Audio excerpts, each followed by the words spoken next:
TRP compulsory Tamil language eligibility test 10ஆம் வகுப்பு தமிழ் புத்தகத்தில் தான் பார்த்துட்டு இருக்கிறோம். இதுக்கு முன்னாடி வீடியோ சிலப்பதிகாரம் நம்ம பார்த்துருக்கிறோம். இப்போ சிலப்பதிகாரத்தோட மல்டிபிள் சாய்ஸ் கொஸ்டின் ஒரு 40 இருக்கு, அதான் பார்க்க போறோம். இந்த வீடியோ பார்க்கறதுக்கு முன்னாடி இதுக்கு முன்னாடி வீடியோ பார்த்துட்டு வந்துட்டு அப்புறம் இதை பாருங்க, அதான் பெஸ்ட். நம்ம ஏற்கனவே நிறைய முறை சொல்லியிருக்கிறோம். டிஆர்பியை பொறுத்த வரைக்கும் நம்ம மல்டிபிள் சாய்ஸ் கொஸ்டின் நிறைய பார்க்கறத விட தியரியா நிறைய பார்த்துட்டு அப்புறமா மல்டிபிள் சாய்ஸ் கொஸ்டின் எப்படி வரும்ன்றதான் நம்ம பாக்குறோம். இதுல இருக்கிறதா கொஸ்டின் கேட்பாங்கலாம் சொல்ல முடியாது. அதுக்காக தான் தியரியா இருக்கிறதுல இருந்தா கொஸ்டின் கேட்க போறாங்க, அதுல எந்த டவுட்டும் கிடையாது.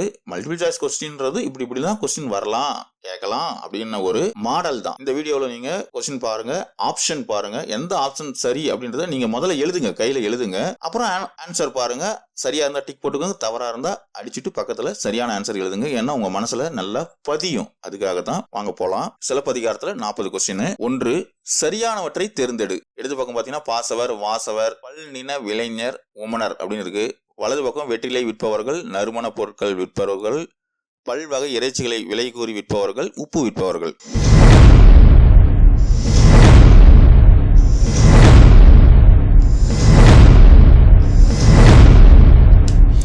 அனைத்துமே சரி, நேருக்கு நேராக இருக்குது. அப்படியே மனப்பாடம் பண்ணிக்கோங்க. இதுக்கு முன்னாடி இருக்கக்கூடிய வீடியோ பாருங்க அப்படின்னு சொல்லி சொன்னோம். ஏன்னா ஷார்ட்கட்ல அது எப்படின்றத சொல்லியிருக்கிறோம், அது மனப்பாடம் பண்ணிக்கோங்க. 2, பகர்வனர் திரு நகர வீதியும், பட்டினும் மயிரினும் பருத்தி நூலினும் கட்டு நுண்வினை காருகர் இருக்கையும் தூசும் துகிரும் ஆரமும் அகிலும் இவ்வடிகள் இடம்பெற்ற நூல் எது?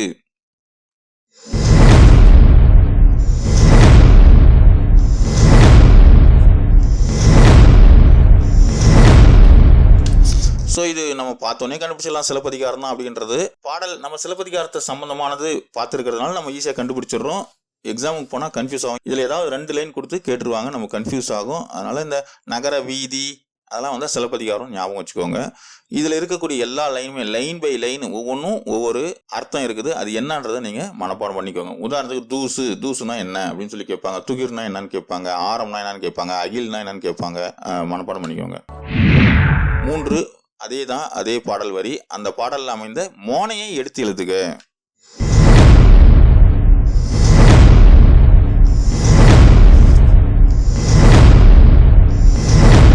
ஸோ மோனைன்றது நமக்கு தெரியும், முதல் எழுத்து ஒன்றிய ஒரு தான். ஸோ பா பகர்வனர் பட்டினும், அதான் ஆன்சரு.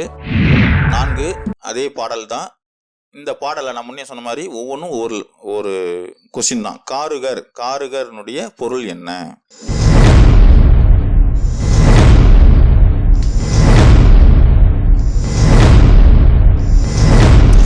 காருகர் அப்படின்னா நெய்பவர், நெசவாளர்.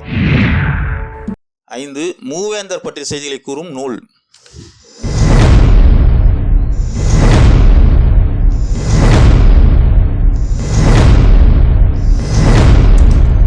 சிலப்பதிகாரம் முத்தொள்ளாயிரம் கூட மூவேந்தர்களை பத்தி சொல்லுது, ஞாபகம் வச்சுக்கோங்க.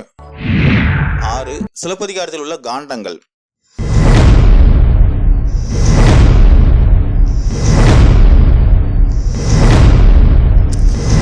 சிலப்பதிகாரம் 3 காண்டங்களை உடையது.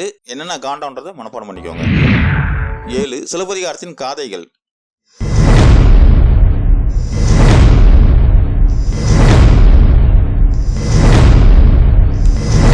மொத்த சிலப்பதிகாரத்தில் 30 காதைகள் உள்ளது. 8, நாட்டுதும் யாமோர் பாட்டுடை செய்யுள் என்றவர்.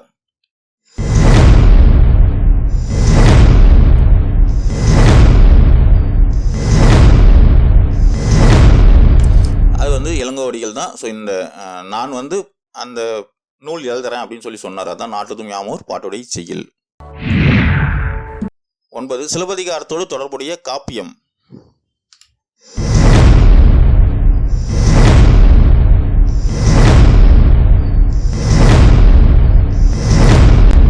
மணிமேகலை. 10, மணிமேகலையின் ஆசிரியர்.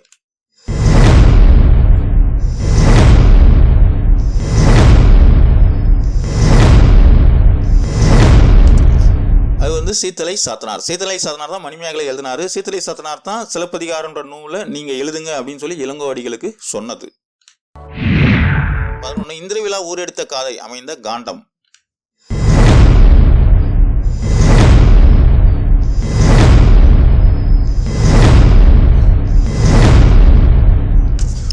புகார் காண்டம்.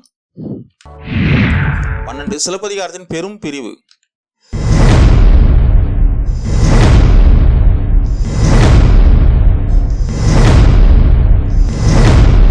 அது காண்டம். சிலப்பதிகாரத்தின் உட்பிரிவு.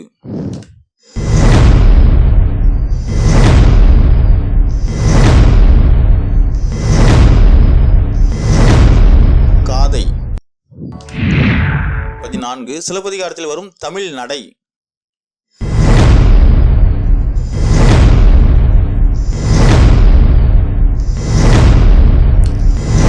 அது உரையிடையிட்ட பாட்டுச் செய்யுள், அதான் உரைப்பாட்டு மடை. 15 பேசும் மொழியின் ஓட்டம் என்பது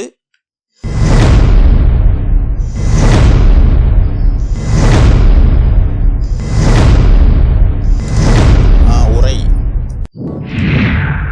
16 சிலப்பதிகாரம் மணிமேகலையும் டேஸ் ஆகும்.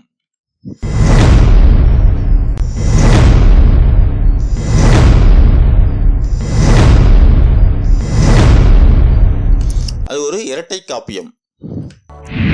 17 கண்ணகியும் கோவலனும் சென்று அடைந்த ஊர்.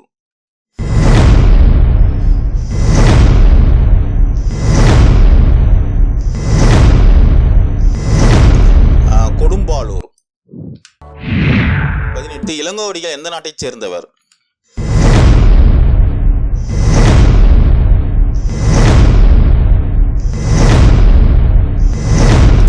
அவர் சேர நாட்டைச் சேர்ந்தவர். 19 அழகர்மலை என்பது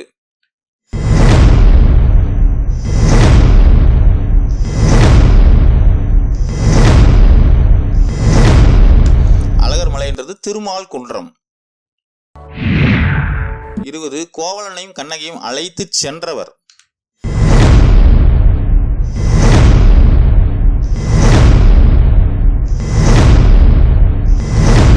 கவுந்தி அடிகள். 21 கணவனை இழந்த கண்ணகி சென்று அடைந்த இடம்.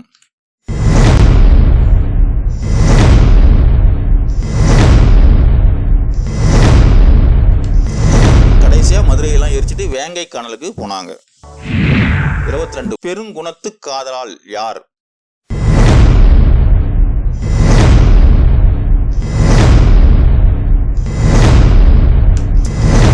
அவங்க கண்ணகி. 23 சொல்லையும் பொருளையும் பொறுத்துக.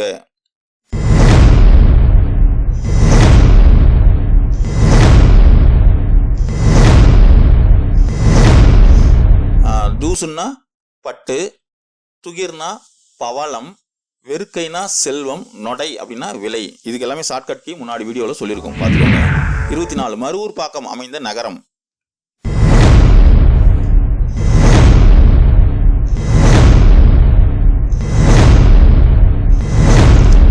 புகார் நகரம்.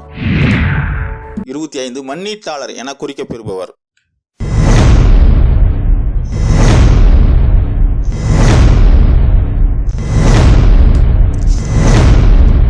சிற்பி.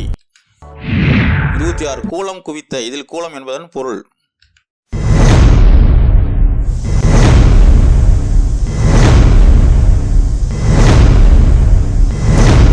கூலம்னா தானியம். 27 கல்விற்பவர்.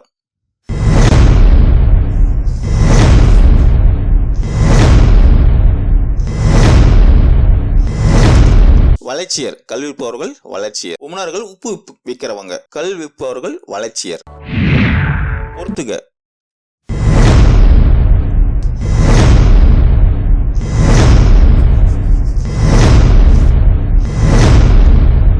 கண்ணூல் விளைஞர் அப்படின்னா ஓவியர். மண்ணீட்டாளர் அப்படின்னா சிற்பி. கிளி அப்படின்னா துணி. வினை அப்படின்னா தொழில்.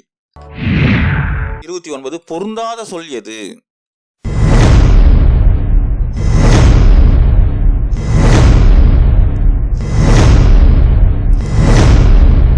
துகிர் அப்படின்னா முத்துன்றது பொருந்தாத சொல். துகிர்னா பவளம், அது ஞாபகம் வச்சுக்கோங்க. துகிர்னா பவளம்.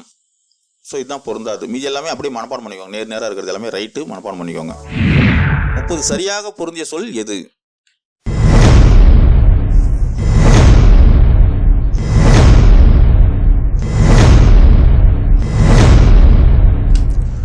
தூசு அப்படின்னா பட்டு இது ஒன்றும் சரியா புரிஞ்சிருக்கு, இது ஒன்றும் ரைட்டு மனப்பாடம் பண்ணிக்கோங்க. மீதி எல்லாமே எது சரியானது அப்படின்றத தேடி கண்டுபிடிச்சி மனப்பாடம் பண்ணிக்கோங்க. 31 சரியாக பொருந்திய சொல் எது?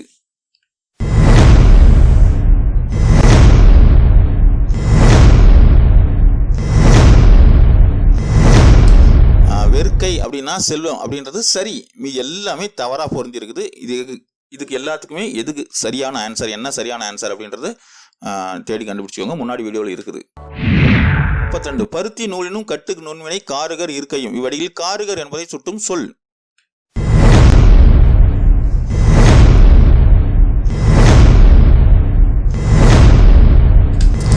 காருகர்னா நெய்பவர். 33 அருங்கல வெறுக்கையோடு அளந்து கடை அறியா இவ்வடியில் வெறுக்கை என்பதை சுட்டும் சொல்.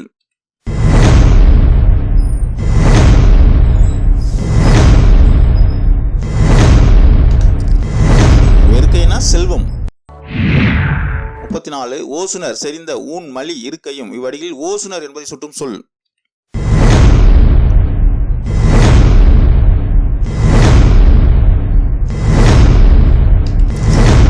ஓசுனர்னா எண்ணெய் விற்போர். 35 கண்ணுள் வினைஞரும் மண்ணீட்டு ஆளரும் இவ்வடியில் மண்ணுள் என்பதை சுட்டும் சொல்.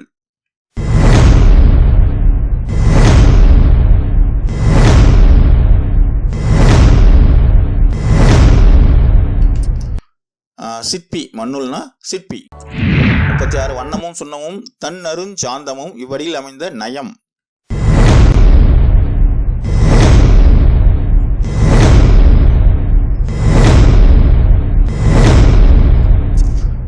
எதுகை இன்னு வருது இல்லைங்களா, ரெண்டாவது எழுத்து ஒன்றி வருது. 37 முதல் காப்பியம், முத்தமிழ் காப்பியம், குடிமக்கள் காப்பியம், ஒற்றுமை காப்பியம், உரையிடையிட்ட பாட்டுடை செய்யுள் இது எல்லாமே குறிப்பிடக்கூடிய நூல் எது?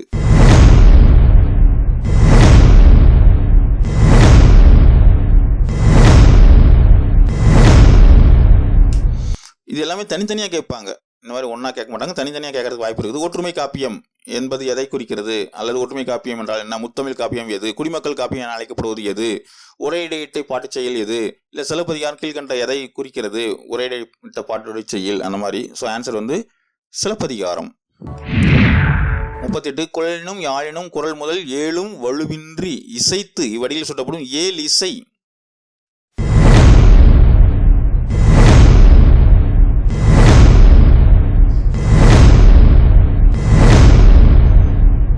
பார்த்தீங்கன்னா குரல், துத்தம், கைக்கிளை, உழை, இலி, விளரி, தாரம் இது எல்லாமே பார்த்தீங்கன்னா 7 இசை.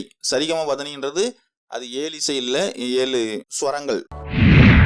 39 நன்களம் தருணர் என்ற எவரை சிலப்பதிகாரம் சுட்டுகிறது.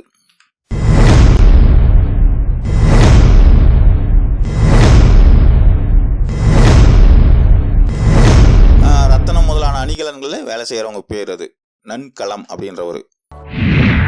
40 பால் வகை தெரிந்த பகுதி பாண்ட முடு கூலம் குவித்த கூல வீதியும் இடஞ்சுட்டி பொருள் விளக்குக.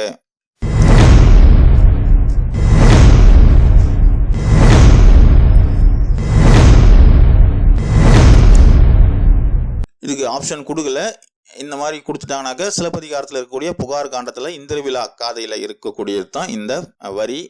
கோலம் அப்படின்றது வந்தாவே சிலப்பதிகாரம் அப்படின்னு ஞாபகம் வச்சுக்கோங்க. 40 கொஸ்டின் இருக்கு, உங்களுக்கு எத்தனை ரைட் அப்படின்றது பாருங்க. இந்த வீடியோ உங்களுக்கு பிடிச்சிருந்தா மட்டும் ஒரு லைக் போட்டு விடுங்க. 1 மணி நேரம் தமிழ், 1 மணி நேரம் சைக்காலஜி, 7-8 மணி நேரம் உங்களுடைய மெயின் சப்ஜெக்ட், மேஜர் சப்ஜெக்ட் நீங்க படிக்கணும். தேர்வுக்கு மிக மிக மிக குறுகிய காலமே இருக்குது.